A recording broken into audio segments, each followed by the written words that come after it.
Hello Mouses, I want to start with a comment about the fact that we've just had some rather hideous anti-trans bullshit, basically, in the newspapers, and although with most of it's now kind of calming down, there are several newspapers who decided to reprint what the Observer actually pulled off its website. I don't believe it should have pulled it off its website, but it did, and I believe it's a Telegraph republished it in its entirety, so it caused all kinds of a storm again. And I'm going to say I had my say on this on the weekend.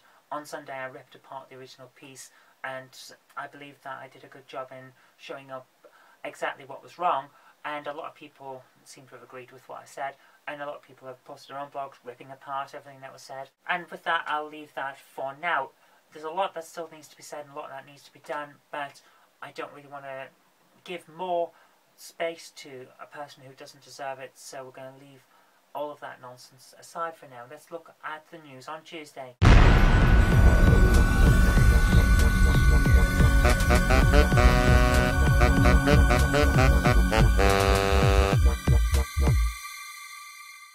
Okay, we're going to start today with the revelation that the Queen and senior members of the royal family are consulted on far more legislation than was ever actually believed. Every person in Britain is taught that the Queen does not rule, Parliament rules.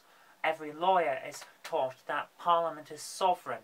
It has the ability to do what it wants. And funnily enough, it turns out that both of these are lies. The Queen and several members of the senior royal family are consulted on a wide range of documents and a wide range of policies and legislation, and it turns out that without their consent, some of this legislation would never pass. I believe my friend and fellow comic artist Luke Searle has summed it up very adequately with this comment. "I'm confused. I'm reading this on a computer, but the article clearly shows that we're still in the 18th century. And Luke is right. If the royal that is questioned doesn't agree, then this can be a major plank that's removed from legislation actually being passed. This is unacceptable behaviour. I agree that the Queen should be consulted on certain things, such as things that directly affect her estates, because, let's face it, the government consults any stakeholders when they're going to be affected by legislation. A lot of trans people were consulted by, well, I say a lot, very few trans people, but some were consulted on the Gender Recognition Act.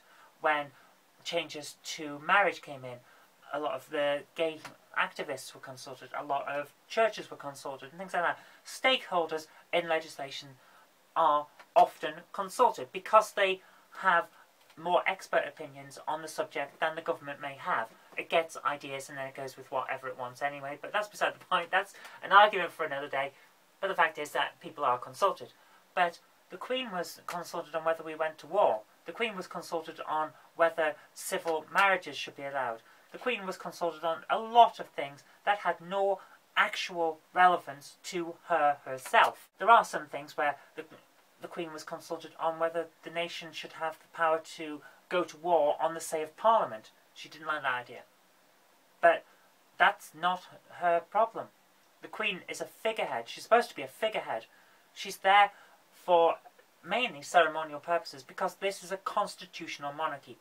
Parliament is supposed to rule. We went to war over this. One of the bloodiest wars that Britain has ever faced was the Civil War, where we went to war to determine who ruled the country, and Parliament was supposed to have won. But apparently, Parliament didn't. Apparently, Parliament is allowed to think that it won, and the people are allowed to think that they have a say. But the Queen still has a say, and apparently can veto certain parts of legislation. That's just not on. This is going to cause a lot of problems, especially since Westminster tried to block the Freedom of Information Act request that got this out. They know that this isn't going to be good, but they still did it. They tried to block it. They've got documents that tell new incoming ministers that they've got to seek royal confirmation over acts. So basically, although you're supposed to be in charge of your department, and you're supposed to be the one that's responsible for making legislation, you've got to go and seek permission before you can do your job. The job that you were elected to do. That's not right. This is not how democracy works.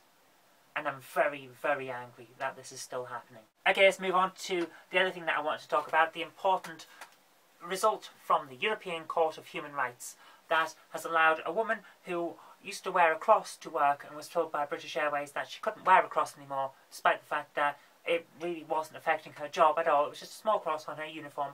She was told that she wasn't allowed to do that. She took it the matter to court because she was dismissed because she wouldn't stop wearing a cross, despite the fact that other religious people can wear other religious items as long as they don't get in the way and don't interfere with their job.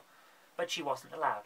So she went to court. The court said, no, you're not allowed that. So she went to the European Court of Human Rights and pleaded a case on human rights grounds. The court agreed. And to be honest with you, given what I've seen, so do I. Originally, I was against the way this woman was acting. I was against her because the way it was put to me was she was wearing it not because she wanted to wear it as an expression of her own religion, but because she wanted to make sure people knew that God loved them. And that is unacceptable. You can't force your religious views on others, which is what that came across as. I don't care whether that was her intention or not. That's what it comes across as. Therefore, you've got to see it that, oh, my way of expressing myself is going to cause offence for others. It's going to harm others. If that was how she argued her case in court, I can understand why the court went no. But when she's gone to the ECHR, she's treated it a different way. That she just wants to express her religion. That's actually fine. As long as the cross isn't so big as getting in the way of her work, which it wasn't, it was about that big, then that's fine. No problem. But other cases today, 3 other cases in fact, were not upheld by the ECHR because they involved pretty much direct discrimination against a minority on religious grounds.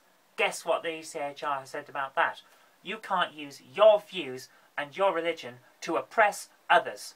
So, thank you very much to the ECHR for having common sense. Under no circumstances can you say, oh, my religion, the way I've interpreted it, which is not the way that most people interpret it, but I've interpreted it this way, says that I can discriminate against gay people, or unmarried people, or I can say, no, those 2 people can't marry, I'm not going to marry them, because I don't believe that their union is correct under my views of my religion. The ECHR went, get another job. Basically, if you think your religious views are going to prevent you from doing all aspects of your job, then you should get another job. Religion does not protect you, and it certainly doesn't give you special powers to say, I want this job and all of the pay, but I'm not going to do all of the work. That is essentially what they're arguing. So I'm glad that that's been settled. So basically, if your expression of religion doesn't harm others, for example, you're wearing a small cross or a turban or a headscarf or whatever as part of your work uniform, then that's fine.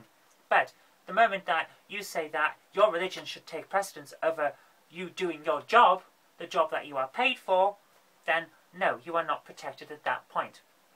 Anything up to that, fine. After that, there's a wall. You can't pass. And to be honest with you, that is perfectly fine. That is an excellent reading of the law. You're protected until you harm others. It comes back down to the standard thing that is in British law. Your right to swing your fist ends when it hits my nose. I always loved that particular judgment, and I think it's appropriate here. Okay, thank you very much for watching.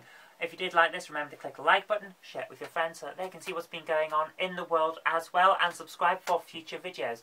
But until next time, I've been Kirk-Robinson, you've been watching the Knob Mouse channel, I'll see you tomorrow.